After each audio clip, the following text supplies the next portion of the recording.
Yeah, sustainability is a really broad term and it's been used quite a lot. It has three pillars of environment, economic, and social. The most common term that it's been used is to meet the needs of today's generation without compromising the needs of future generations to meet their needs.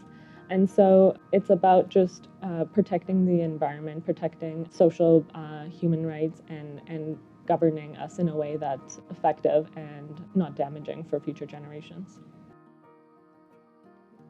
Hi, my name is Negar Naghshinehpour. I am a sustainability consultant at ERM. My career path has been long and winding. I started my bachelor's degree in environmental science at SFU and graduated in 2015. After that, I decided to look for work and was really interested in entrepreneurship. I worked at a few startup companies, and then I was able to work at a small carbon offsetting firm, which really started my career in consultancy.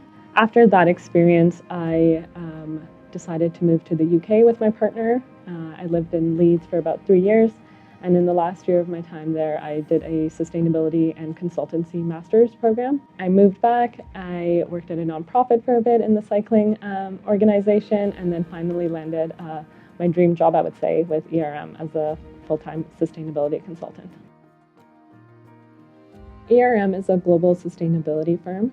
We partner with leading organizations that want to address climate and social related issues. Traditionally, we're a very technical organization. We have a lot of expertise in different subject areas for our clients, and we also do provide that transition. So a lot of what ERM does is operationalize their sustainability plans for these organizations, which means that we help deliver the plans of how to get to a low carbon economy, but also develop the strategies and the tools that companies need to actually to move them along. Sustainability consultancy is a really wide area of work. It really does require people from a multitude of backgrounds to be able to tackle the big environmental and social problems that we're dealing with. My background was very science-based, so with my degree in environmental science, I was exposed to taking some courses on climate change, on environmental issues, on economics and the environment. So getting that kind of range really helped me understand the space a bit more and figure out, okay, where can I fit into this and where can I make the most change. I grew up in North Vancouver and was fortunate enough to have such a lush environment as my backyard. I was able to participate in school activities where they took us out on overnight stays in Squamish and other locations in BC where I got to experience nature firsthand. And so I think through that and a combination of wanting to have a positive impact and do something that is meaningful and is going to change for the better, I think that those two combined kind of led me to the career I'm in now. Quite a pivotal moment for me was back in 2016. I had just started a master's program at UBC, interested at the time in water management, but soon after joining the program, I felt like it wasn't the right fit for me.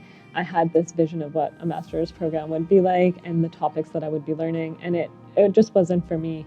And so as I was trying to navigate how I should exit the program and whether I should stay or not, I was given the opportunity to meet with who would be my manager at the time of the carbon offsetting firm.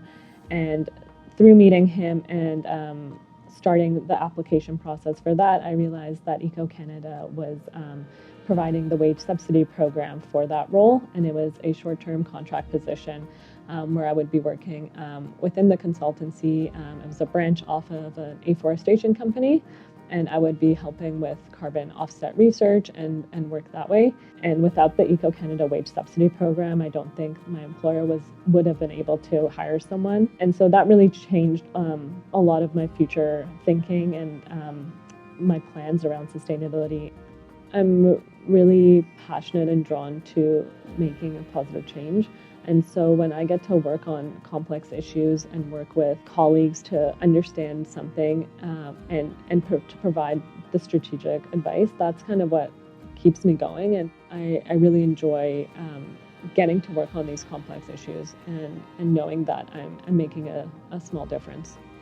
I think an aspirational goal for me is to really, in 10 years' time, look at the impact that I've made with the various organizations that we work for, and to see that needle of sustainability get pushed further and further along. And so being able to play a part in organizations' movement towards a more sustainable future, I think that's where I would be the most happy.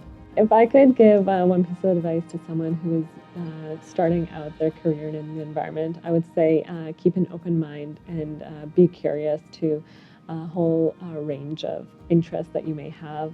I think for me, networking with different people and understanding the different career paths early on really kind of helped spark interest in different topic areas that I was wanting to explore. So I think curiosity and open mind really takes you a long way. I definitely see myself as a sustainability consultant for a while. I think I have just started my career in this area, and there's so much to learn, and I think that's one of the main reasons why I really have been enjoying my time so far. It's constant learning, keeping up with what's going on in the world. Like I mentioned, sustainability is such a wide topic that we really need to be looking at not just the environment side, but the economic and government sides as well. And so keeping up with that has been really interesting. I see myself growing into a more leadership position down the line and being able to manage a team of young and passionate environmentalists and activists that want to make a positive change in the planet.